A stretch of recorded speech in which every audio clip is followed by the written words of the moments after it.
8. अर्श, ये बात होगी करीब साल 2005 की। जी। नोएडा के पास एक गांव है निठारी, सेक्टर 31 में। वहां पे एक केस हम सबके सामने आया जिसको आज हम निठारी हत्याकांड के नाम से बोलते हैं। जी, सब जानते हैं उसके बारे में। सब जानते हैं उसके बारे में। एक घर था जिसमें से बाद में पता लगा कि यहाँ पे छोटे बच्चों की लाशें मिल रही। वहाँ पे पॉलिथीन में भर भर के जो है बच्चों के बॉडी पार्ट्स वगैरह फेंकते थे जो अभियुक्त थे उसमें। और उन क्रिमिनल्स में से एक नाम जो सामने आया था वो नाम था सुरेंद्र कोहली, जो उस घर के नौकर थे, जो बेसिकली डायरेक्टली इन्वॉल्व थे इन सारे इस पूरे हत्याकांड में। अर्श, बात है कि मैं इसके ऊपर एक डॉक्यूमेंट्री देख रहा था और उस डॉक्यूमेंट्री में एक सीन था कि जब सुरेंद्र कोहली का इंटरोगेशन चल रहा होता है तो वहां पे सुरेंद्र कोहली पहली बार एक पुलिस वाले के आगे इस बात का इकबालिया बयान देता है कि हाँ, उन बच्चों को, उन लड़कियों को मारने के बाद उनको काट करके मैं कुकर में पका करके उन्हें खाता था। ओके। और आप में से कोई अगर चाहे तो अभी भी जाए, सेम उस डॉक्यूमेंट्री में देखे तो उस पुलिस वाले का कहना ये था, ये सुनते के साथ ही पुलिस वाले उस रूम से बाहर आया और उसको उल्टे होने लगे। ओके। और जितने भी लोग जो है उसके बाद सुरेंद्र कोहली के आसपास रहे वो हमेशा 2 कदम दूरी बना के रहे, क्योंकि वो इमेज जो थी, और इनफैक्ट जब आप खुद उसको आप उसकी शक्ल देखेंगे वो दिखने में आपको लगेगा नहीं कितना भयानक है, इतने कैसा है जी, लेकिन जब उसकी बैक स्टोरी पता लगी है तो एक नई इमेज, नई कहानी जो है बन के सामने आई। ये कोई सुपरनैचुरल पैरानॉर्मल केस नहीं है जहां तक हम लोग की नॉलेज है, लेकिन इससे इस बात का एहसास होता है कि इंसान खुद ब खुद में एक पैरानॉर्मल सा एक सुपरनैचुरल एंटिटी है, एक सुपरनैचुरल एंटिटी है। वो अपनी पे अगर उसकी फिर जाए तो किसी भी हद तक को गिर सकता है। इस केस में ये चीज साफ साबित हो गई जब आज सुरेंद्र कोहली वाला हुआ। और एवर सिंस कि मैं जब भी मैं आपके साथ कोई पॉडकास्ट वगैरह करता हूँ, एपिसोड करता हूँ, मुझे ये बात रह रहा है कि ना उसका बयान और उस पुलिस वाले का मुझे वो याद आता है यार कि ये जो शख्स है सुरेंद्र कोहली, कल की तारीख में अगर ये जब मर जाएगा तो ऐसे लोगों की आत्माओं का क्या होगा, ऐसे कैनिबल्स की आत्माओं का क्या होगा। तो आई थिंक मैं फिर वहीं आपसे सवाल करूंगा कि ये जो इस किस्म के लोग होते हैं जो बिना किसी गिल्ट के, एक इंसान होता है जो कुछ गलत करता है उसका मलाल गिल्ट कहीं ना कहीं उसे सीने में रहता है, लेकिन ऐसे लोग जो बिना गिल्ट किए जो इस तरह की हरकतें करते हैं जी, इन लोगों का क्या कुछ पैरानॉर्मल की दुनिया में कुछ होता है या एकदम राजी खुशी लोग तैर ले जाते हैं? अब राहुल देखो, जो केस सामने आ जाते हैं वो हल हो जाते हैं एक तरीके से, उन्हें फांसी हो जाती है। अब तो कानून भी अच्छा हो गया है अपना और इसमें न्याय मिलने लगा है। लेकिन राहुल, मुझे कंसर्न क्या होता है मालूम है? जो गांव है, जो गांव साइड के एरिया, जो वहां के किलर्स होते हैं, उनका क्या हाल होता होगा? क्योंकि उनको तो न्याय दिलाने वाला कोई है नहीं ना गांव में।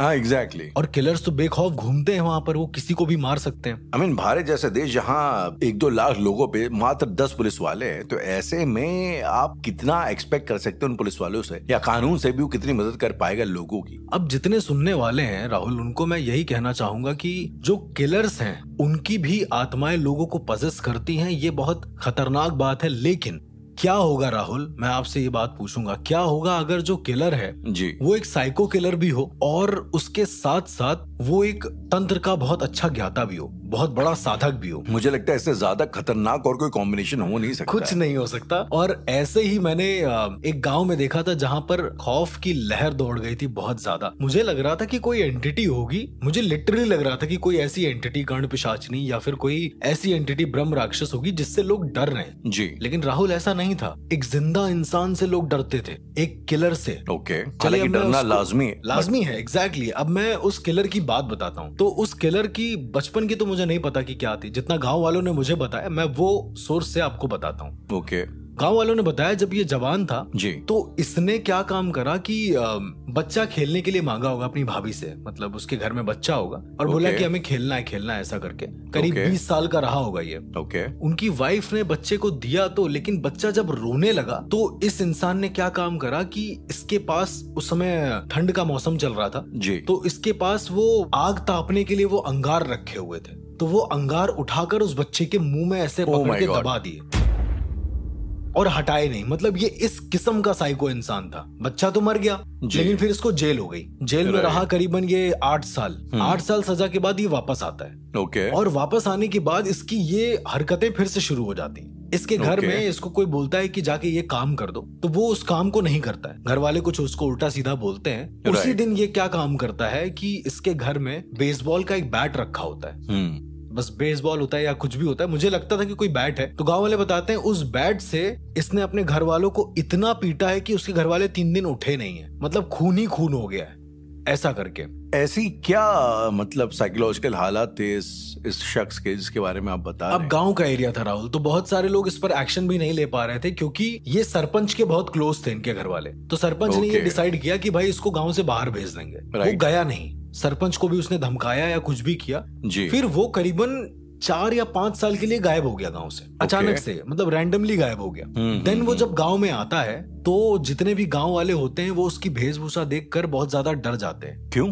क्योंकि इस बार जब वो वापस आया है तो अपने गले में मुंड माला पहन के आया था। मुंड माला मतलब इंसान के हड्डियों की माला। जी, बड़े खोपड़ियों की नहीं, वो छोटी छोटी जो हड्डियां होती हैं, अच्छा, उसको मिलाकर एक माला बनती है, मुंड माला बोलते हैं। वो माला पहनकर आया और कहने लगा कि इस गांव में किसी को कोई भी दिक्कत हो तो मेरे से बात करो। लोगों ने अपनी अपनी प्रॉब्लम रखना चाहिए क्योंकि गांव में इस तरह के अंधविश्वास पर बहुत जल्दी भरोसा कर लिया जाता है। जी। ये उन्हें कोई सोल्यूशन बताता था और सोल्यूशन इतना खतरनाक होता था कि उस इंसान का पूरा परिवार करीबन मरने के कगार पे आ जाता था। इसको कुछ नहीं पता था कि कैसे क्या होना है। उदाहरण के तौर पर कोई गांव वाला अगर बीमार है वो आगे कहता था कि कैसे सही होगा, तो ये बोलता था कि जाओ और गर्म पानी में पैर डालकर खड़े हो जाओ और वहां जाकर फला फला का नाम लो, तुम ठीक हो जाओगे। पर ऐसा हरकत कौन करेगा? ये इसका साइकोपैथ वहां खत्म नहीं हुआ राहुल। उसके बाद क्या हुआ, जब गांव वालों ने देखा कि ये बहुत ज्यादा पागल हो गया है, लोगों को अपने इन्फ्लुएंस में कर रहा है, उनसे बार बार गलत काम करवा रहा है, तो उसको प्रॉपर गांव से निष्कासित कर दिया। ये बहुत अच्छी चीज थी, पर इससे भी ज्यादा बुरा तब हुआ जब 3 साल बीते। 3 साल बीते और नरक चतुर्दशी जो अभी गई है 14 तारीख दिवाली के आसपास, तो नरक चतुर्दशी में ऐसा कहा जाता है कि भूत चतुर्दशी भी उसको बोलते हैं।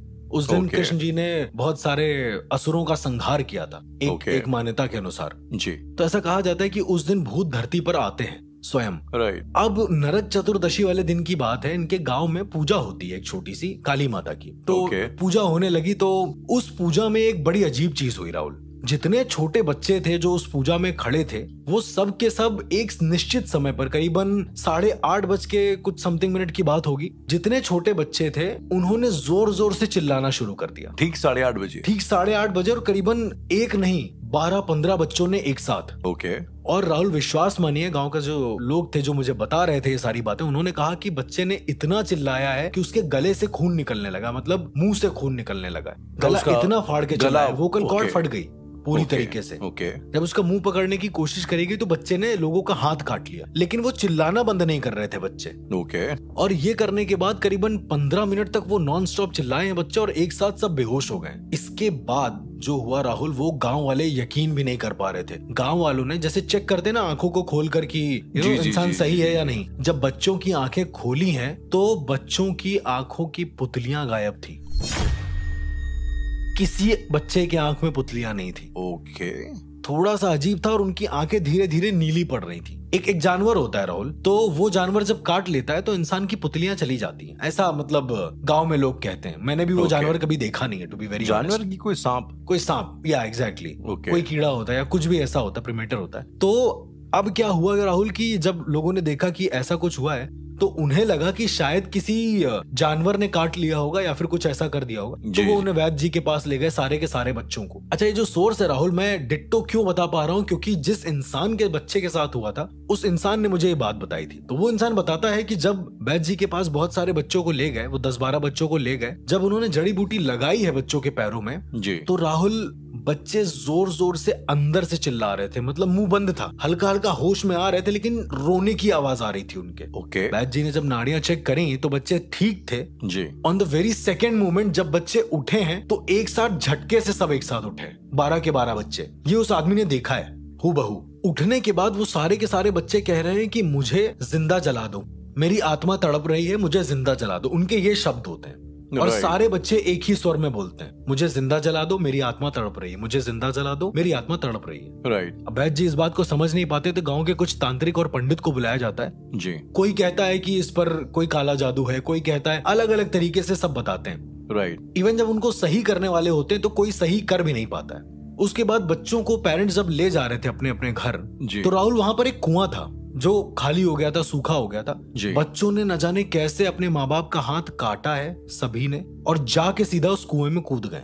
सबके सब। उस कुएं में छलांग लगा दी? सीधा छलांग लगा दी बच्चों ने, सबके सब मर गए मान के चलिए। ओके। 1-2 जिंदा बच गए थे उसमें से। जी जी जी। ये हादसा बड़ा खतरनाक था। कुछ पंडितों ने बोला कि अपने यहाँ पर एक बड़ा सा यज्ञ करवाओ, ये बेताल है। कुछ ने बोला ये ब्रह्म राक्षस है जो इस तरह से चीजें कर रहा है जी। पर राहुल, इसके पीछे की वजह कुछ और थी, बहुत ज्यादा अजीब। देन थोड़े दिनों के बाद क्या होने लगा कि उस गांव से जो लड़कियां थी वो गायब होने लगी बड़े ही मिस्टीरियस तरीके से। और जितनी भी यंग गर्ल्स होती थी, जैसे 16 से 20 साल की, यही लड़कियां गायब होती थी। मैं ये नहीं कह रहा हूँ कि वो घर से बाहर निकली हैं तो गायब हो गई हैं, नहीं, घर के अंदर से रातों रात गायब हो गई। किसी को नहीं पता चला कि वो लोग कहाँ गई। सीसीटीवी कैमरे का तो कोई कॉन्सेप्ट ही नहीं है ना गाँव में। जी जी जी बिल्कुल। और जब लड़कियां गायब होने लगी, जब ऐसे करके 8-9 लड़कियां गायब हो गई हैं, तब इन्होंने बाहर के थाने में किसी को इन्फॉर्म किया है बाहर जाकर, क्योंकि गांव का कोई पुलिस स्टेशन नहीं था। पुलिस ने छानबीन करी और सारी चीजें खोजी गई पर वहां पर कोई नहीं मिला। उसी गांव के अपोजिट साइड में एक शमशान घाट था। उस शमशान घाट से लगी हुई एक नदी थी। उस नदी पर हमेशा एक इंसान जाकर बैठता था। उसके पास पुलिस कुछ पूछताछ करने गई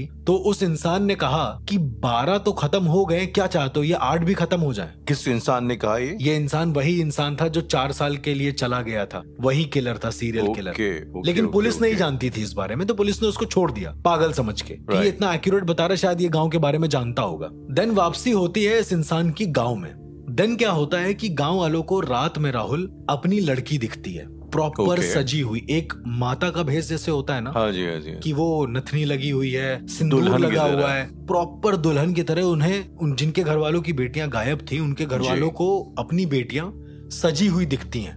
उन्हें दिखता है कि उनकी छत से एक लेडी उतर रही है धीरे धीरे और उतर कर बोल रही है कि मुझे भोग लगाओ, जितना मुझे भोग लगाओगे उतना जल्दी मैं तुम्हारी बेटी को मुक्त कर दूंगी। अब ये एक गांव वाले को अगर सपना आता तो मान सकते थे कि भाई कोई हेलुसिनेट कर रहा है जी, पर सभी गांव वालों को सेम सपना आया। ये पहला ऐसा केस मैंने सुना था किसी के मुंह से जहां पर सेम सपना हर एक गांव वालों को आ रहा है कि उसकी बेटी उतर रही है दुल्हन के भेष में और इस तरह से काम हो रहा है। खैर ये चीजें यहाँ तक नॉर्मल थी, लेकिन इसके बाद उस आदमी ने बताया, जिस आदमी का बच्चा कूद गया था, मैंने आपको बताया जी, उस आदमी ने बोला कि यहाँ तक ठीक था, लेकिन इसके बाद जितने भी घर के मर्द थे जी, उन सभी को ऐसा लगता था कि वो अपनी बेटी के साथ इंटीमेट हो रहे हैं, वही बेटी जो गायब है। और ये बहुत ही ज्यादा ब्रूटल था सुनने में। एब्सोल्युटली यस, बिकॉज ये बहुत ज्यादा वल्गर है और ये सिर्फ वही सोच सकता है जिसके मन में बहुत ज्यादा गंदगी हो एक तरीके से, लेकिन सभी के मन में तो नहीं हो सकती ना गंदगी। अब ये चीजें जब हुई हैं तो गांव वाले बहुत ज्यादा टेंशन में आ गए कि कैसे क्या हो रहा है। उन्हें अपनी बेटी नंगे पैर चलते हुए दिखती थी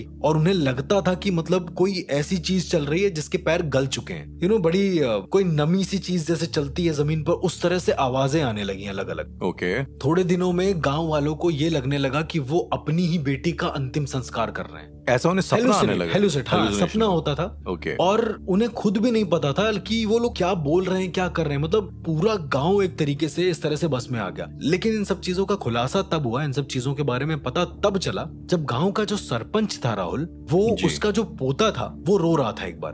तो गांव के सरपंच ने अपने पोते को लिया, उसे खिलाने लगा। अचानक से उसके मन में पता नहीं क्या आया, उसका बच्चा जैसे ही रोया ना, इस सरपंच ने अपना पूरा हाथ उस बच्चे के मुंह में डाल दिया है, मतलब रोके रहा है कि ताकि उसकी सांस ना निकले।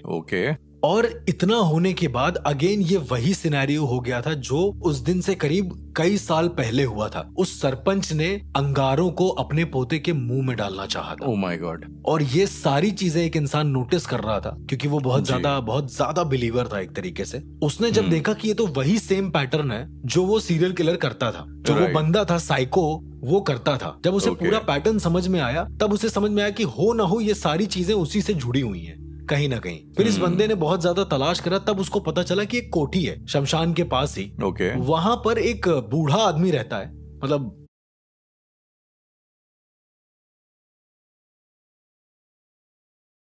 दाढ़ी वाड़ी बढ़ चुकी है उसके, ऑफ कोर्स इतने साल बीत चुके थे। वहां पर एक बूढ़ा आदमी रहता है और वो तंत्र मंत्र करा करता है। तो ये लोग मदद के लिए गए थे उसके पास। लेकिन जब चेहरा देखा उसका तो ये लोग समझ गए कि ये वही बंदा है। अच्छा। तो इन लोगों ने ये कहा कि मतलब तुम यहाँ कैसे और क्या कर रहे हो यहाँ पे अंदर। तो उसने किसी को भी अपने झोपड़ी के अंदर जाने नहीं दिया, ऐसा बता रहे थे। तो गांव वालों ने उसकी झोपड़ी जलानी चाहिए राहुल उस दिन रात को, क्योंकि गांव वालों को लग गया था कि ये कुछ काला जादू कर रहा है हमारे बच्चों पर या कुछ तो ऐसा कर रहा है उसकी हरकतों से, उसकी बातों से। तो गांव वालों ने रातों रात उसकी पूरी झोपड़ी को जला दिया। और उस वक्त अंदर था। लेकिन एक बड़ी अजीब सी बात हुई। अगले दिन सुबह देखा तो झोपड़ी वैसी की वैसी ही थी, बस हल्का फुल्का जले के निशान थे उसमें। ओके। और फिर गांव वालों ने तय किया कि अब वो और ज्यादा नहीं सहेंगे। फिर वो पूरी दम से पूरे जितने भी लोग थे गांव वाले सब एक साथ गए और उसको खोला दरवाजे को, तो उन्होंने देखा कि उनकी जो बेटियां हैं जी, 8 बेटियां एक साथ ऐसे झोपड़ी में किसी कील के जरिए टंगी हुई हैं, अलग अलग। Oh my God. वो मरी नहीं है राहुल, वो जिंदा है। वो जिंदा है? उसका भी बाद में पता चला जब वो देखने गए थे तो ये जो इंसान था, जो सीरियल किलर जिसकी हम बात बता रहे थे, जी जी जी, ये मरा हुआ पड़ा था साइड में। ओके। शायद कुछ ऐसा हो गया हो कि मर गया हो, लेकिन जितनी भी लड़कियां थी वो जिंदा थी। क्योंकि एक जड़ी बूटी आती है राहुल, अगर आपने कभी सपेरों को देखा होगा या फिर कुछ ऐसा, उनके पास एक जड़ी बूटी होती है जो अगर आप थोड़ी देर हाथ में लिए रहेंगे ना, आप बेहोश हो जाएंगे आप। ओके, मुझे आइडिया नहीं ये था इसका। होती है जड़ी बूटियां, ओके, कई तरह ठीक की है, होती है आयुर्वेद में। तो उसने जड़ी बूटियां लड़कियों के गले में, पैर में और बालों में बांध रखी थी ताकि लड़कियों को होश ना आए। किसी को होश नहीं था। लेकिन एक ओके। और अजीब चीज थी, लड़कियों को शरीर पर ब्लेड से मंत्र गुदे हुए थे, मतलब Oh my किसी God. चाकू से उसने पूरे मंत्र गोद कर रखे थे पूरी बॉडी पे? हाँ, मतलब अलग अलग तरह के मंत्र लिख रखे थे, ऐसे जैसे क्रम से उसने मंत्र लिख रखे हो। जी जी। उन 8 लड़कियों के नीचे एक बड़ा सा आटे का गोला बना हुआ था जिसमें एक मुर्गा रखा हुआ था। सिर्फ जिंदा? एक मुर्गा नहीं, मर गया था वो मुर्गा। हर लड़की के नीचे एक एक स्कल रखा हुआ था। और वो स्कल, जैसे आपने बहुत सारे जो मेले होते हैं जहां पर माता के दर्शन के लिए लोग जाते हैं, वो लोग अपने गाल में ऐसे करके कील डालते हैं और इधर से निकाल देते हैं, सेम उसी तरीके से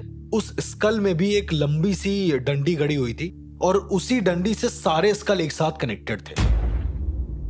जमीन पे सारे स्कल रखे हैं और एक बड़ा सा लोहे का जो रॉड होता है वो सारे स्कल्स के मुंह से होता हुआ रखा हुआ था। इट्स लाइक कि अगर कोई उस रॉड को उठाएगा तो वो सारे के सारे 8 स्कल एक साथ उड़ जाएंगे। ओके। प्लस राहुल, ये मैं पूरा एग्जैक्ट एग्जांपल बता रहा हूँ जो उस आदमी ने देखा था। प्लस वो जो लड़कियां थी, उन सारी लड़कियों के मूलाधार चक्र पे, जो मूलाधार चक्र होता है, हाँ जी, उसी के पैरेलल में जो कमर होती, वहां से सीधा एक रॉड गई थी। Oh my God. और सारी 8 की 8 लड़कियां एकदम सेम वैसे लाइंड अप थी और वो जिंदा थी।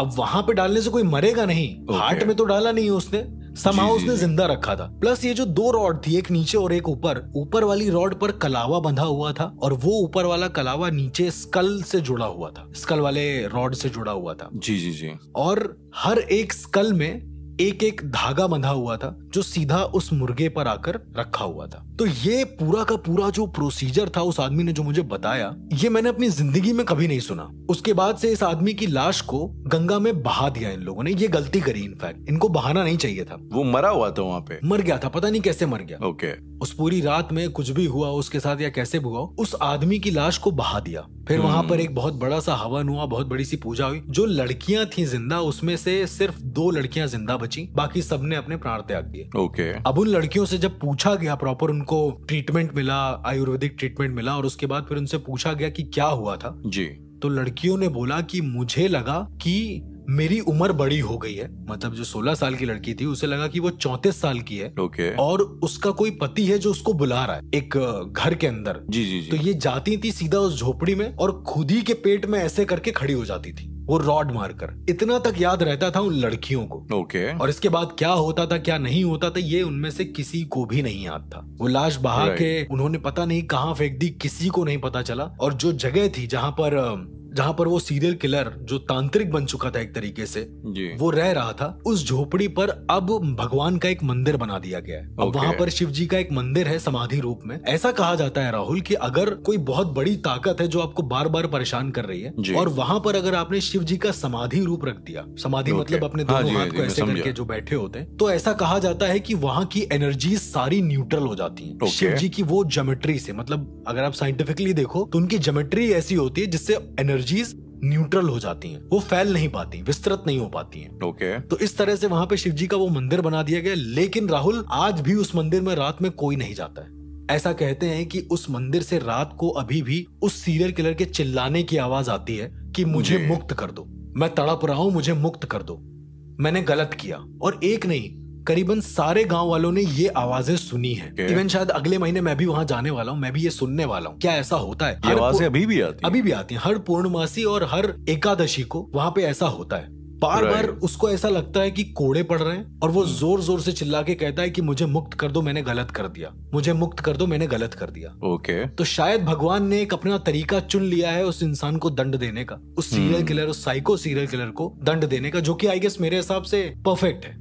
जिसने भी आजमाया, जैसे भी वो करा हुआ है, आज भी वो इंसान इस बारे में जब भी बताता है तो सहम सा जाता है। कहता है कि कभी भी कोई साइको इंसान से वो मिलता है ना तो वो चौंक सा जाता है, भले वो जरा सा साइको क्यों ना हो। क्योंकि शुरुआती दौर में जब उस आदमी ने उस साइको किलर का डिस्क्रिप्शन दिया था तो वो भी बहुत नॉर्मल किलिंग करता था, नॉर्मल तड़पाता था लोगों को, लेकिन आगे जाकर वो एक इतना बड़ा साधक बन जाएगा जो अजीब अजीब क्रिया करेगा, ये किसी को नहीं पता था। जब मैंने इस क्रिया के बारे में पढ़ा और जाना तो समझ में आया कि इसको ऐसी क्रिया बोलते हैं जिससे तुम मौत पर विजय प्राप्त कर सकते हो। ये एक ऐसी क्रिया होती है, पर ऐसा लिखा नहीं है कहीं पर। ऐसा कई सारे लोगों का मत है और मैं तो बिल्कुल नहीं मानता कि आपको अमृत मिल सकता है। I don't support these kind of thing, क्योंकि आज तक कभी भी किसी को अमृत मिला नहीं। अगर आप अमृत की बात करेंगे, वो भी किसी साधना के जरिए एक आम इंसान को, तो मैं इस बात को बिल्कुल नहीं मानूंगा। तो अर्श, जैसे हमने अब एक फिल्म आई थी संघर्ष, हम सबने देखी है, 90s की बड़ी तगड़ी फिल्म है वो, तो उसमें दिखाते हैं एक लज्जा शंकर जो भी उसका जो विलेन रहता है, वो छोटे छोटे बच्चों की बलि देता है अमृतत्व के लिए जी। और कहीं ना कहीं इस तरीके की बातें जो आप सुनते रहते हैं कि इतनी फलाना बलि काली माँ को दोगे तो अमृत मिल जाएगा वगैरह वगैरह, तो आपको लगता है कि इन सब क्लेम्स में कुछ सब्सटेंस है? बिल्कुल, मतलब अगर आप ऐसे देखेंगे तो लोग, बहुत सारे हजारों किताबें हैं, हजारों ग्रंथ हैं जहाँ पे लिखा गया है कि भाई आप इस तरीके से अमृत प्राप्त कर सकते हो। जी जी जी। पर मैं उनको मतलब खारिज कर देता हूँ, मैं उनको मानता ही नहीं, क्योंकि ये चीजें एग्जिस्ट भी करती है। क्योंकि मेरे हिसाब से भगवान ने हर चीज का अपना एक पहलू बनाया हुआ है। भगवान ने ये बनाया हुआ है कि कहाँ पर क्या करना है, किस इंसान को कितना जीना है। राइट। इसी तरीके से अर्श, हम सबकी याददाश्त में एक केस है जी, जो शायद चढ़ सा गया है। अमृत से रिलेटेड है? अमृत से रिलेटेड है कि नहीं शायद ये आप बताएंगे, क्योंकि आज तक कोई समझ नहीं पाया कि उसमें बेसिकली उस घटना में, उस केस में, उस घर में हुआ क्या। उस घर को लोग हाउस ऑफ हॉरर्स के नाम से जानते हैं आज। मैं समझ गया। और जिस केस की मैं बात कर रहा हूँ वो है Burari case. Exactly, Burari case, Delhi का सबसे हॉन्टेड केस। जी जी बिल्कुल, जहां पर एक साथ कई सारे लोगों ने खुद को फांसी लगा ली थी।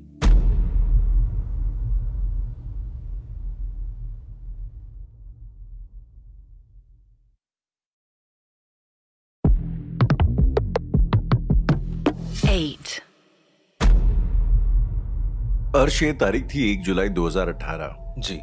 दिल्ली के संत नगर एरिया में एक इलाका है जिसे बुराड़ी के नाम से जानते हैं जी। एक आम मिडिल क्लास इलाका है जहाँ पे एक आम मिडिल क्लास घर में एक दिन कुछ बड़ा अनयूजुअल सा हुआ। जी। एक घर था जिसमें 2-3 भाई अपने परिवारों के साथ रहते थे और एक मोहल्ले वाले ने, उनकी एक दुकान थी, काफी देर तक जब वो दुकान खुली नहीं, कोई घर से निकला नहीं, तो उनमें से कोई एक जो दूध वाला था उनका, वो गया ऊपर चेक करने के लिए, दरवाजा खुला हुआ था घर का। जब वो अंदर घुसा है तो उसने जो देखा वो मंजर इतना खौफनाक था कि वो उसे आज तक कभी भुला नहीं पाया। वो मंजर था कि एक फैमिली के 10-11 लोग एक बरगद के पेड़ की जड़ों की तरह वहां पे लटके हुए थे। आज हम उस केस को बुराड़ी डेथ केस के नाम से जानते हैं जी। उसके ऊपर नेटफ्लिक्स के ऊपर एक फिल्म भी बनी हुई है, हाउस ऑफ हॉरर्स। हाँ। और उसके बाद ये एक बहुत बड़ा मुद्दा बन गया पूरे देश में कि ये आखिरकार जो केस था ये था क्या। जी। इसके काफी पैरानॉर्मल सुपरनैचुरल भी रीजंस भी हैं उसके, लेकिन उसको लेके एक अलग बहस है। रिसेंटली एक फिल्म भी आई थी इसके ऊपर तमन्ना भाटिया की, जिसमें एक इसको मात्र साइकोलॉजिकल कुछ समस्या बोल के दरकिनार कर दिया गया। लेकिन काफी लोग ऐसे हैं, काफी लोग जो पैरानॉर्मल सोसाइटीज हैं वो इस कंक्लूजन पे बिलीव नहीं रखते, अपने अपने मत रखते हैं। अपने अपने मत रखते चलिए। हाँ। हमारी भी शायद बुराड़ी केस के बारे में बहुत ज्यादा कई बार बात हो चुकी है। हाँ। आपने इस टॉपिक के ऊपर गहरा रिसर्च भी किया हुआ है जी। तो आज मैं चाहता हूँ कि हम जो है ऑडियंस के लिए इस पूरे किस्से को, इस पूरी कहानी की किताब को खोलें, समझाएं कि बेसिकली एक पैरानॉर्मल एंगल से इस पर्टिकुलर केस में हुआ क्या था बियॉन्ड साइकोलॉजी। मतलब इस कहानी को शुरू करने से पहले या फिर इस एपिसोड को शुरू करने से पहले मैं सबको यही बता देना चाहूंगा कि ये अपना अपना एस्पेक्ट है समझने का। दिल्ली पुलिस क्या समझ रही है उसका एक अलग एस्पेक्ट है, हर इंसान अपनी तरह से सोचता है, राइट? जी जी। तो ये मेरा अपना एक व्यू है। मैं जितने भी लोग हैं उनको ये नहीं बोलूंगा कि इसको एग्जैक्ट सेम माने, क्योंकि मैंने भी किसी से सुना हुआ हुआ है और वही चीज मैं आपको बताऊंगा। ये एक ऐसा केस था जिसको सुनकर दिल्ली पूरी दहल गई थी एक टाइम पर। जो डेट आप बता रहे हैं वहां पर तो दरअसल अगर आप इंडेप्थ तो देखेंगे राहुल, आपने भी इसके बारे में काफी रिसर्च करी हुई है। गली नंबर 4 था, संत नगर बुराड़ी इलाका था जी। और सुबह के टाइम पर अचानक से मौतें हो जाती हैं। एक मौत नहीं, 10 लाश एक साथ। ओके। अब सुनने में ये बड़ा ही ड्रामेटिक है कि 10 लोग एक साथ मर गए हैं, वो भी गोल शेप में ऐसा करके। और जी। लेकिन अगर आप इसको पैरानॉर्मल एंगल से देखते हैं, अगेन मैं यही बोलूंगा कि पैरानॉर्मल एंगल बार बार इसमें इसलिए ला रहा हूं क्योंकि कुछ चीजें ऐसी वहां से मिली है जो बहुत ज्यादा अजीब थी। उनका हंसता खेलता परिवार था जी। और जो बरामद चीजें थी जो इनफैक्ट बड़े ही अनसपोजिंगली तरीके से लोगों को बता भी दिया गया कि हाँ ये थोड़ा बहुत तो पैरानॉर्मल था। जहां तक उस एपिसोड्स को देखने के बाद, उस रियल फुटेजेस को देखने के बाद ये लोगों को समझ में आया है। मैं अच्छा बाय द वे इस एपिसोड में जैसा कि आपने बताया कि हम लोग आगे बढ़े, इससे पहले मैं जो भी हमारे सुनने वाले ऑडियंस है, मैं उनको एक बात वापस क्लियर कर दूं कि नॉर्मली जो इस केस के ऊपर जो लोगों का मत है, जो पॉपुलर ओपिनियन जो है बेसिकली ये है कि एक मेंबर को साइकोलॉजिकल इशू था जिसके चक्कर में आके बाकी लोगों ने भी उसकी बात मान करके कुछ चीजें कर ली। तो अगर आपको ऐसा लगता है गुड इनफ, अगर मुझे ऐसा नहीं लगता है तो good enough as well, because sincerely मुझे नहीं लगता है कि सिर्फ साइकोलॉजिकल इश्यूज वजह हो सकती हैं कि पूरे परिवार की एग्जैक्टली इकट्ठे मास सुसाइड का। मुझे भी कभी नहीं लगता कि इतनी मास सुसाइड आप अगर किसी पर हिप्नोटिज्म कर सकते हैं तो एक हद तक कर सकते हैं, उसके बाद नहीं। राहुल मैं चाहता हूँ कि कुछ ऐसी भी पब्लिक होगी जो पहली बार बुराड़ी का नाम सुन रही होगी, इस केस का नाम सुन रही होगी, तो एक बार आप अपनी तरह से ये बता दें कि उस पूरे केस में क्या हुआ था। देन इसका एक जो पैरानॉर्मल एंगल है जो मैं समझता हूँ कि वो होना चाहिए,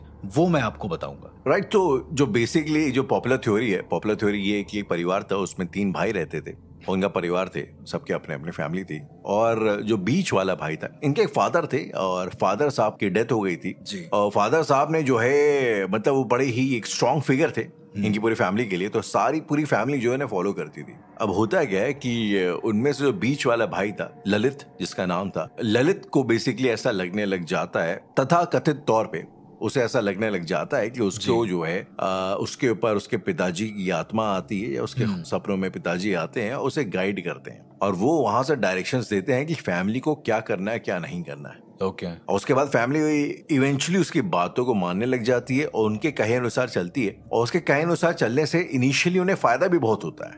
तो मतलब एक वैलिडेशन भी मिल जाता है कि हाँ मे भी हो सकता है शायद फादर इस पे आते, वो आवाज बदल के भी बात करते थे जिनकी फादर की आवाज थी, ये सब चीजें थी। अब एग्जैक्टली क्या होता है वो आई थिंक अर्श बताएंगे, लेकिन इवेंचुअली वो अपने घर वालों को ये कन्विंस कर लेता है कि हमें पिताजी ने बोला है कि एक साथ हमें जैसे बरगद की पेड़ की जड़ें होती हैं वैसे हमें लटकना है एक साथ, और एंड टाइम पे जैसे हम लोग मरने वाले होंगे हमारे पिताजी की आत्मा आएगी और हमें मौत के मुंह से खींच करके निकाल करके बचा ले जाएगी। ये पिताजी की इच्छा है, जिस पे कोई डिबेट नहीं हो सकती। तो ये मोटा मोटी कहानी है और उसके फिर बहुत सारे इसमें फैक्ट्स है। घर में जो है 11 पाइप्स, 11 ये और तमाम चीजें हैं जो अपने आप में बड़ी मिस्टीरियस हैं। अब उसका सच क्या है ये तो खैर डिबेटेबल है, लेकिन एक पैरानॉर्मल एक्सपर्ट इसके ऊपर क्या कहना चाहते हैं या क्या सोच, क्या ओपिनियन रखते हैं, आइए हम लोग जानते हैं। अगेन मैं एक पैरानॉर्मल एक्सपर्ट के तौर पर नहीं, एक रिसर्चर के तौर पर मैं यहाँ पर बात करना चाहूंगा, क्योंकि यहाँ पर मेरी कोई अपनी रिसर्च नहीं है। मतलब मैंने जो रिसोर्सेज से सुना है और जो समझा है, जो जाना है, जो देखा है, उस हिसाब से मैं यहाँ पर बताऊंगा जी। जैसे कि 2007 में जिनकी आप बात बता रहे हैं ललित जी, ठीक है, इनके पिता जो भोपाल सिंह थे, जिनकी बात सब मानते थे, बहुत अच्छे फिगर थे, तो उनकी किसी कारण वजह से उनकी मौत हो गई। राइट। अब सिनेरियो ये था कि उनके जो भोपाल सिंह जी थे, जो ललित जी के जो पिता थे, यानी कि उन तीनों भाइयों के जो पिता थे जी, वो स्पिरिचुअलिटी में बहुत थे। ये कम लोगों को पता। राइट जी। तंत्र मंत्र एंड स्पिरिचुअलिटी में वो बहुत ज्यादा थे, पर उसके रिपरकशंस भी उन्हें पता थे, इसलिए उन्होंने परिवार से मना कर दिया था कि मेरे जाने के बाद अगर उनकी मौत होती है तो कोई भी इंसान इस घर का तंत्र मंत्र का प्रयोग नहीं करेगा, वो नहीं करेगा, वो जाएगा ही नहीं स्पिरिचुअलिटी में। उन्होंने डायरेक्ट मना कर दिया था। सारे लोगों ने ये बात मान भी ली थी। सन 2007 में उनका निधन हो गया, मतलब वो मर गए किसी हालत की वजह से जी। अब उनके मरने के बाद जो ललित था, जो सबसे बड़ा बेटा था, वो ऐसा कहते हैं कि बहुत ज्यादा इंट्रोवर्ट हो गया था। मतलब वो लोगों से बात नहीं करता था और बहुत दुखी दुखी रहता था क्योंकि उसके पिता खत्म हो गए थे। एक दिन अचानक से क्या होता है राहुल, कि वो कहता है कि आज मुझसे पिताजी ने बात करी, जो भोपाल सिंह थे, जो 2007 में मर गए। तो कई सालों के बाद उसे वो ये कहता है कि आज मुझसे पिताजी ने बात करी। लोग मानते नहीं है। लोग कहते हैं कि हो सकता है कि सपने में आ गए हो या फिर कुछ ऐसा करके। 1-2 दिन तो ऐसा होता है, उसके बाद से ये चीजें दिखना बंद हो जाती। मैं वो बता रहा हूँ राहुल जो मैंने इन डेप्थ रिसर्च करके मुझे समझ में आया है। देन क्या होता है कि इनकी कहीं पर एक जगह और शॉप थी, तो वहां पर ललित काम करते थे, वहां जाते थे। इनकी जो परचून की शॉप थी उसके अलावा भी एक शॉप थी, हाँ जी, हाँ जी, जहां पर एक रात आग लगी। अब उस आग में जब ये गए, ललित जी वहां पर गए एक और इंसान के साथ में, तो जहां पर आग लगी थी जब ये पहुंचे हैं वहां पर कोई लकड़ी का बड़ा सा पल्ला इनके ऊपर गिर गया है। ऐसा हुआ, छोटा मोटा एक्सीडेंट हो गया है आग वाग से सामान को निकालने में या कुछ भी करके। जी। उसके अगले दिन से राहुल जब इनको होश आया है ललित जी को, तो इनकी आवाज चली गई थी। हाँ राइट, ये मैंने सुना, उनकी आवाज चली गई थी, ये बोल नहीं पाते थे। अब बहुत सारे लोगों को ये वो लगने लगा कि कैसे घर का जो सबसे बड़ा बेटा है वो बोल नहीं पा रहा है, क्या करना चाहिए क्या नहीं करना चाहिए। उन लोगों ने बहुत सारे डॉक्टर्स को दिखाया, पर ललित जो थे वो बोल नहीं पाए।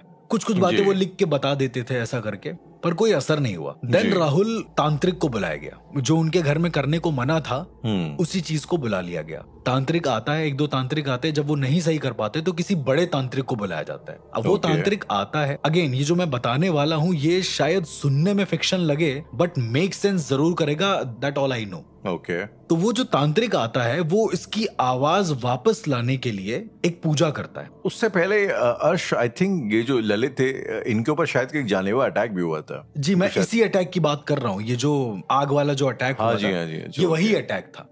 तो जिसकी वजह से इनकी आवाज चली गई, इसकी वजह से इनकी आवाज चली गई। अब जब तांत्रिक को बुलाया गया उनकी आवाज को वापस लाने के लिए, तो पूरे घर वालों का अफर्मेशन था कि चलो भाई दादाजी ने मना करा है बट स्टिल कर लेते हैं, हालात ऐसे हैं कि कर लेते हैं जी।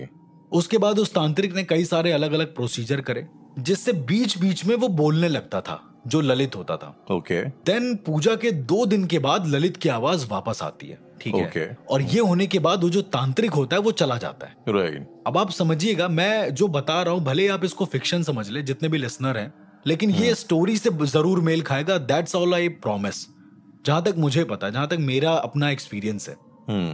देन क्या होता है राहुल कि ये धीरे धीरे नॉर्मल होने लगता है। ललित बहुत सारी बातें बताने लगता है लोगों को। वो कहने लगता है कि मेरे अंदर दादाजी आते हैं, मुझे पता है कि वो क्या बोल रहे हैं। इसी इंसिडेंट के बाद होता है, जब से वो तांत्रिक घर से होकर जाता है। इसका प्रूफ जब ये लोग मर जाते हैं तब मिलता है, वो भी मैं आपको बताऊंगा कि कैसे। देन धीरे धीरे वो बोलता है कि दादाजी की आत्मा को भी मोक्ष मिला नहीं, पिताजी की, हाँ वही जो पिताजी की आत्मा है उनको भी मोक्ष मिला नहीं है। जो लोगों से बोलता है, जब वो लोगों से कहता है तो कहता है कि तुम्हारे दादाजी की आत्मा को भी मोक्ष नहीं मिला एक तरीके से। और उसके लिए तुम लोगों को जैसा मैं कहूंगा वैसा करना पड़ेगा। पहले तो शुरुआती दौर में कोई मानता नहीं है, बहुत सारे अलग अलग चीजें होती हैं, लेकिन धीरे धीरे जब जैसे आपने कहा कि काम भी बनने लगते हैं उन लोगों के, तो धीरे धीरे वो इतना ज्यादा मैनिपुलेट कर देता है बोल बोल के कि दादाजी बहुत दुखी हैं, वो रो रहे हैं। वो खुद भी रोने लगता था ललित, कभी कभी ऐसा होता था। जी। देन ये सब होने के बाद अचानक से एक दिन क्या हुआ राहुल कि उसने बोला कि हर इंसान अपनी बात कागज पर लिखेगा। और उस दिन हर एक इंसान ने यही किया, एक एक डायरी बनाई अपनी और हर डायरी में अपनी दिनचर्या को लिखने लगा कि सुबह उठकर ये करना है। तो ऐसा कहा जाता है कि ललित उसके अंदर जो दादाजी की आत्मा थी वो बताती थी कि ये करना है, सुबह 4:30 बजे तुम्हें अपना पाँव घर से बाहर रखना है और 4:31 पे तुम्हें अपना पाँव पीछे कर लेना है। मतलब इतने नियम लिखे थे उस डायरी में। मैंने खुद उस डायरी के कुछ पार्ट देखे हैं Rahul, to be very honest. जितना शायद मैंने पढ़ा उसमें यहाँ इस हद तक लिखा जाता था कि जो मझली बहू है, जो बड़ी बहू है, उसका घर में दिल नहीं लग रहा है जी। मतलब उसमें ऑलरेडी उसको सब कुछ पता होता था कि सब पता होता था कि इवन अभी भी आप अगर नेट पर डालकर देखेंगे तो आपको मिल जाएगा, बहुत सारे पेजेस उसमें पड़े हुए हैं जो अनसेंसर्ड पेजेस हैं। ठीक है, एनीबडी कैन रीड दैट। उसमें यह भी लिखा था कि जो छोटा बेटा है वो आजकल पढ़ाई ठीक से नहीं कर रहा है। छोटा बेटा पढ़ाई में उसका दिल नहीं लग रहा है। हाँ, तो उसके लिए तुम ये उपाय करो। उसमें उपाय भी लिखे हुए थे। जी। तो वही चीज वो लोग करते थे और ये करते करते काफी टाइम बीत गया था राहुल। 1 साल से ऊपर बीत गया था ये सब होते होते। राइट। लेकिन उन लोगों को जरा सा भी ये अंदाजा नहीं था कि ये किस चीज का शिकार बनने वाले हैं। अभी आपको भी लग रहा होगा कि सिर्फ आत्मा ही तो है दादाजी की, जो कि बुरा तो कभी नहीं चाहिए। लगता था कि उनके मतलब लोग भी यही सोचेंगे कि बुरा क्यों चाहेगी? अब आप सोचिए ना, किसी की आत्मा यानी किसी के परिवार की आत्मा उसको ये थोड़ी ना बोलेगी तुम सारे लोग फांसी लगा लो। जी जी एग्जैक्टली। ये तो मेरे हिसाब से कहीं स्टोरी मेक सेंस करती नहीं है। जी जी जी। देन राहुल ललित ने अपनी ही डायरी में ये लिखा था कि सारे लोग जितने भी लोग हैं वो सब के सब सिंदूर खा लो। अब ये एक ऐसी ट्रिकी बात है जो बहुत लोग मानेंगे, बहुत लोग नहीं मानेंगे। मैं इस बात को मानता हूं क्योंकि मैंने जो सोर्सेस से सुना था वो स्टोरी पर पूरा फिट बैठ रहा था। उसका रीजन भी मैं बताता हूं कैसे। देन लोगों ने सिंदूर खाना शुरू कर दिया। राहुल, सिंदूर अगर आप डेली सेवन करते हैं, डेली खाते हैं, तो आपकी आवाज चली जाएगी, आप गूंगे हो जाएंगे। ओके। कभी भी आप सिंदूर की प्रॉपर्टी देखिएगा, आपको समझ में आ जाएगा कि वो जो केमिकल होता है उसके अंदर वो हर तरह से आपके बोलने वाले जितने भी वोकल कॉर्ड्स होते हैं या जबान की जितनी भी ग्रंथियां होती हैं उनको खत्म कर देता है। तो सिंदूर खाने का पैरानॉर्मल सिग्निफिकेंस क्या होता है? आगे आपको शायद पता चल जाए। देन सबने सिंदूर खाना शुरू किया। ओके। इस बात की पुष्टि तब हुई जब एक सीसीटीवी कैमरे में उनके बच्चे का एक्सीडेंट होता है। छोटा बच्चा होता है उनका, 13 साल का जो बच्चा था, रोड पर खेल रहा था और खेलते खेलते एक गाड़ी उसे टक्कर मार देती है। अब राहुल, 12-13 साल के लड़के को अगर गाड़ी टक्कर मारेगी तो बच्चा क्या करेगा आपके हिसाब से? रोएगा। बट वो रोता नहीं है, उसके आंसू निकल रहे हैं बट आवाज नहीं निकल रही। क्या ऐसा पॉसिबल है? Highly impossible. हल्की तो आवाज निकलेगी ना। जी जी जी। जिसको मान लो कुछ ऐसा है कि वो नहीं चिल्ला पाता है बट हल्की तो आवाज निकलेगी। Right, absolutely. बट उस सीसीटीवी कैमरे में उसकी आवाज भी कैप्चर नहीं हो पाई थी। हाईटेक सीसीटीवी कैमरा था जहां पर ये समझ में आ गया साफ, और थोड़ी देर के बाद वो लड़का एकदम नॉर्मल हो गया और सीधा घर के अंदर चला गया। देन थोड़े दिन के बाद जब ये पूरा इंसिडेंट हुआ, अगेन जो मैं बता रहा हूं ये मेरा अपना मानना है कि ऐसा हुआ होगा अंदर, बरामद चीजों से और सबूतों से। इन सारे लोगों ने स्टूल लगाए। फांसी वाले दिन की बात है। उसके 1-2 दिन पहले सारा सामान इकट्ठा हुआ है। आपने देखा होगा कुछ सीसीटीवी फुटेज भी आई जिसमें वो रस्सी और वगैरह वगैरह सारी चीजें, स्टूल वगैरह सब लेके आए लोग। ऐसा कहा जाता है कि इनके दादाजी की आत्मा ने डायरी में ये लिखवाया था कि तुम सभी को वट क्रिया करनी पड़ेगी। क्या करनी पड़ेगी? वट क्रिया। वट वृक्ष की एक क्रिया होती है, वो करनी पड़ेगी जिससे मुझे मुक्ति मिल जाएगी। अब मैं आपको इसकी इन डेप्थ बताता हूँ। वट क्रिया करने पर उसमें लिखा हुआ था जैसे ही सारे परिवार वाले बरगद के पेड़ के जो शाखाएं होती हैं, जो लटे होती हैं उसकी जी, उसकी तरह अगर तुम पूरा घर वालों को सीक्वेंस में इकट्ठा करोगे, प्लस एक गोल घेरे में खड़े होगे और खुद को जमीन से थोड़ा सा ऊपर रखोगे, यानी कि वही फांसी लगाने वाला सीक्वेंस। उसमें एक्यूरेट नहीं लिखा था तुम्हें फांसी लगानी पड़ेगी, ऐसा नहीं लिखा था उसमें। ओके। अगर तुम ऐसे लटकोगे तो तुम्हारी जो जीवात्मा है वो शरीर से थोड़ा बाहर निकलेगी, जो मुझ तक पहुंचने में सक्षम होगी। और अगर तुमने ऐसा किया तो मैं तुम्हारी जीवात्मा को पकड़कर वापस इस धरती पे आ जाऊंगा कुछ समय के लिए, और जब मैं यहाँ आऊंगा तो तुम सबको बचा लूंगा और उसके बाद मुझे मुक्ति मिल जाएगी। ऐसा उस डायरी में था। काफी डिटेल में था उस डायरी में, बहुत ज्यादा। मतलब आई डोंट नो कि सब कुछ बताया गया है कि नहीं, पर अगेन ये जो मैं बता रहा हूँ ये मेरा अपना एक सोर्सेस से पता लगाई हुई चीजें हैं कि ये सब उसमें लिखा हुआ था। ओके। अब राहुल, जब लोगों ने करा फिर उनकी मौत हो गई, क्योंकि उन्होंने ऐसे ही करा था कि स्टूल लगे हुए थे और दिया जल रहा था स्टूल के पास, वो बुझ जाता है और सब मर जाते हैं। अब राहुल, जरा मैं आपको कहानी में पीछे लेकर आना चाहूंगा, जहां से हमने कहानी शुरू करी थी। ये तो वो एस्पेक्ट था जो हम सबने देखा है, समझ में आया है। और 11 नजर बट्टू का जो सीन था, जो 11 पाइप्स लगे हुए, 11 पाइप्स लगे हुए थे, 11 नजर बट्टू। अब मैं आपको बताता हूँ कि ये पैरानॉर्मली कितना एक्यूरेट है और क्या है इस पूरी कहानी के पीछे। राहुल, मेरा ऐसा मानना है, अगेन मैं इस चीज को बार बार पॉइंट करूंगा कि मेरा ऐसा मानना है कि उस समय पर जब वो तांत्रिक आया होगा ललित जी को सही करने के लिए जी, तो उसने किसी बड़े प्रेत को, कहा जाता है कि प्रेतों को अपनी योनि बदलने का बहुत शौक होता है, कि वो अपनी योनि परिवर्तित करना चाहते हैं। कभी भी वो प्रेत नहीं रहना चाहते, वो पिशाच, ब्रह्म, वो आगे बढ़ना चाहते हैं। तो उसने किसी प्रेत का सहारा लिया होगा उसकी आवाज को वापस लाने के लिए, ठीक है। और ललित के शरीर में किसी प्रेत को एंटर कर दिया होगा। अगेन ये फिक्शन आपको लगेगा बट मेक सेंस करेगा। देन उसके बॉडी के अंदर जब वो प्रेत आया होगा तो उस प्रेत को ये लगा होगा कि ये लोग दादाजी की बात मानते थे, फैमिली के जो हेड हैं उनकी बात मानते थे, इसलिए इस प्रेत ने उनके दादाजी की आवाज निकालना शुरू कर दिया। क्योंकि 2007 से इतना लंबा जो गैप है, इतने टाइम तक आत्मा एग्जिस्ट नहीं करेगी यहाँ पे। और क्यों करेगी जब उसका अंतिम संस्कार सही से हो गया है तो। अर्श, बाय द वे, ये आपकी खुद की थ्योरी है या ये आपकी खुद की रिसर्च के माध्यम से कोई? देखिए, ये मेरी थ्योरी भी है, ये मेरा रिसर्च भी है। इसको हम दोनों चीज कह सकते हैं। मैं मिला जुला चीज बता रहा हूँ जो मुझे लगता है कि मेक सेंस करता है किसी भी अदर स्टोरी टेलर से। आप इसे एज अ स्टोरी ही सुनिए। मैं लिसनर से भी यही बोलूंगा, शायद उनको समझ में आए। देन वो प्रेत अंदर आकर ये बोलता होगा कि सबको ये करना है, वो करना है। लेकिन राहुल, इसमें एक छोटा सा पॉइंट है। एक क्रिया होती है वट वृक्ष की क्रिया। वट वृक्ष मतलब बरगद के पेड़ की एक क्रिया होती है, मरघट क्रिया बोलते हैं उसको। मरघट क्रिया, ओके। अब ये मुझे मेरे गुरु ने बताई थी, ये कहीं लिखी या नहीं लिखी मुझे नहीं पता। ओके। उस क्रिया में क्या होता है कि वो क्रिया अमरत्व के लिए होती है। अगेन, इंसानों के अमरत्व के लिए नहीं होती है, आत्माओं के अमृत ओके। कि मतलब वो लोग अनंत काल तक इस दुनिया में एग्जिस्ट करेंगे। राइट। ऐसी भी सिद्धियां एग्जिस्ट करती हैं जो अगर आत्माएं करती हैं तो वो अनंत काल तक एग्जिस्ट करती हैं इस दुनिया में। राइट। तो राहुल, ये जो वटवृक्ष की क्रिया का मैं आपको उदाहरण दे रहा था, इस क्रिया से कोई भी प्रेत अपनी योनि बदल के सीधा ब्रह्म की योनि में पहुंच सकता है, पर उसके लिए उसे कम से कम 11 निर्दोष लोगों की जान देनी पड़ती है।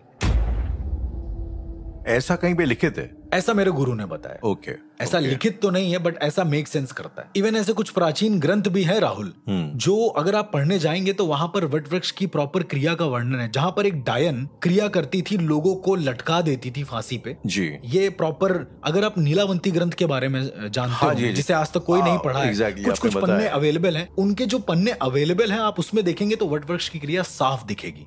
ये मैं नहीं कह रहा हूँ, ये वो ग्रंथ कह रहा है, जहां पर वो डायन कोई पूजा कर रही होती है और उसके सामने एक बरगद का पेड़ है जिस पर 11-15 लोग फांसी पे लटके हुए हैं। राइट। और 15 भी नहीं, शायद राहुल, जब मैंने उस ग्रंथ को देखा था ठीक से, तो उसमें सिर्फ और सिर्फ 11 लोग थे जो फांसी पे लटके हुए थे। अब अगेन ये मेक सेंस करता है इस चीज से कि ये आत्माओं को उनकी ऊर्जा बढ़ाने के लिए कोई सिद्धि है। तो शायद उस प्रेत ने इन सारे घर वालों को निर्दोष समझा होगा और दादाजी का रूप धर के, दादाजी की आवाज निकाल कर उसने कई सारे लोगों को एक साथ मैनिपुलेट कर दिया होगा, क्योंकि ये शक्ति सिर्फ प्रेतों के अंदर हो सकती है कि वो मैनिपुलेट कर सकें, वरना इतना हाईली मैनिपुलेट कोई नहीं हो सकता राहुल। तो जो एक प्रेत जब किसी शरीर में आता है तो उसको एक फुल आइडिया हो जाता है कि कौन इसको इन्फ्लुएंस कर सकता है, क्या इसकी, क्योंकि प्रेत एहसास करा सकते हैं अपने होने का। जी। तो वो आपकी बॉडी में रह सकते हैं, ऐसा भी है। देन उस प्रेत ने क्या काम करा होगा, उस वट वृक्ष की जो क्रिया है, वट वृक्ष की जो मरघट क्रिया है, हाँ जी, वो उसने बाहर ना करके घर के अंदर कराई होगी। वही बरगद के पेड़ का राउंड शेप, वही उससे दुपट्टे लटकना। अब जड़ें तो मिल नहीं पाएंगी, जो उसकी लटाएं वो तो मिल नहीं पाएंगी। जी। तो खुद ही के गले को उसमें लटकाना, अपने मुंह पर रुमाल भर देना जिससे आवाज ना बाहर जाए। एक और चीज राहुल, छोटे बच्चे के मुंह में रुमाल नहीं था, अगर आप देखेंगे वो वीडियो भी बहुत ज्यादा लीक हुआ था। ओके। तो मेरा ऐसा मानना है कि शायद वो सिंदूर खिला दिया, इस वजह से बच्चा चिल्ला भी ना पा रहा हो। बच्चा गूंगा हो चुका था, कह सकते हैं। घर के सारे लोग मोस्टली ऐसे हो सकते हैं। अगेन ये सोर्सेज है, मैं इसको एकदम एक्यूरेट तो नहीं बोल सकता हूँ, लेकिन हाँ मतलब मुझे लगता है कि ये रिजेंबल करता हुआ है कहीं ना कहीं। जी। और उसके बाद उन्होंने बोला कि इस रात को मैं आऊंगा, जो डायरी में लिखा हुआ था। हाँ जी। उस प्रेत ने अपना पूरा प्रोसेस लिखा, लेकिन एक चीज भूल गया कि एक परिवार का मेंबर और है जो घर से बाहर है, जिसकी शादी हो गई है, जो लड़की है। तो ऑल ओवर अगर आप देखेंगे तो उसके घर में ये क्रिया अधूरी रह गई। वो 10 के 10 तो मर गए जी, लेकिन 11वां मेंबर मरा नहीं, तो वो शायद हो नहीं पाया जो उस प्रेत को चाहिए था। इसीलिए वो जो ललित था वो भी मर गया। राइट। अगर ललित सबको इन्फ्लुएंस कर रहा था राहुल, तो ललित ने फांसी क्यों लगाई? ये बात सोचिए। ये बात तो मेक सेंस करती है ना कि अगर ललित सबको डायरी लिखने को बोल रहा था, ललित सबको ये बोल रहा था, तो उसने खुद ने फांसी क्यों लगा ली? राइट। अगर वो सबको मैनिपुलेट कर रहा था तो खुद इतना बेवकूफ थोड़ी होगा कि। एग्जैक्टली जी। देन राहुल, जब आप नेटफ्लिक्स की डॉक्यूमेंट्री में देखेंगे, जब आप बहुत सारी डॉक्यूमेंट्रीज में देखेंगे, तो उनके घर में एक त्रिपुंड पाया गया था जिसमें तंत्र होता है, जिसमें तंत्र का हवन होता है। उसके अलावा एक और चीज है राहुल की कम से कम 36-37 रोटियां ऑर्डर करी गई थी। ओके। ढाबे से रोटियां ऑर्डर करी गई थी। ये तो आम आपको मिल ही जाएगा कहीं ना कहीं सुनने को, हर डॉक्यूमेंट्री में होगा। अब आप मुझे ये बताइए कि किसी इंसान ने रोटी खाई नहीं, तो रोटी खाई किसने? पोस्टमार्टम रिपोर्ट में भी ये नहीं था कि किसी ने रोटी खाई है, मतलब मरने के पहले रोटी कौन खाएगा भाई? जी। तो इतनी रोटियां एक साथ खाया कौन? ऑल्सो पैरानॉर्मली उनका जो कुत्ता था उसे ऊपर बांध दिया गया था, ठीक उसी राउंड के ऊपर। रात भर उनका कुत्ता ऊपर ही बंधा रहा है, ठीक उसी राउंड के ऊपर। ये चीज कंफर्म है आपको? जैसे एक जाल था राउंड शेप में, जहां पर वो लोग फांसी से लटके हुए। हाँ जी। ये कंफर्म क्या? ये वीडियो फुटेज भी है कि उनका कुत्ता ऊपर ही बंधा हुआ था, वो चिल्लाता रहा रात भर। बहुत जोर जोर से चिल्लाता रहा इनफैक्ट। और अगेन राहुल, अगर पैरानॉर्मली स्पीकिंग, तो कुत्ते सब कुछ देख सकते हैं। भैरव भगवान का वाहन होते हैं और उन्हें सब कुछ दिखता है। वो रात भर तभी चिल्लाते हैं जब उन्हें कोई ऐसी एंटिटी दिखती है जो बहुत अलग होती है, जो या तो बहुत परेशान होती है और या तो फिर उसका कोई मकसद होता है, या तो बहुत बुरी एंटिटी होती है। राइट। तो ये मेरा एक बुराड़ी केस को लेकर पूरा टेक था, और ये सारा का सारा, मैं ये नहीं कहता हूँ कि एकदम सच्चाई है, पर हाँ जितना मैंने सुना है मुझे ऐसा लगता है कि ये रेलेवेंट है कहीं ना कहीं। अर्श, तो वो जो 11 पाइप थे जो वहां से निकले हुए थे, उन 11 पाइप्स का क्या लॉजिक था? देखिए, ऐसा कहा जाता है कि वटवृक्ष की जो क्रिया होती है उसमें 11 नजर बट्टू लगते हैं। 11 का बहुत बड़ा सिग्निफिकेंट है तंत्र के अंदर भी। ओके।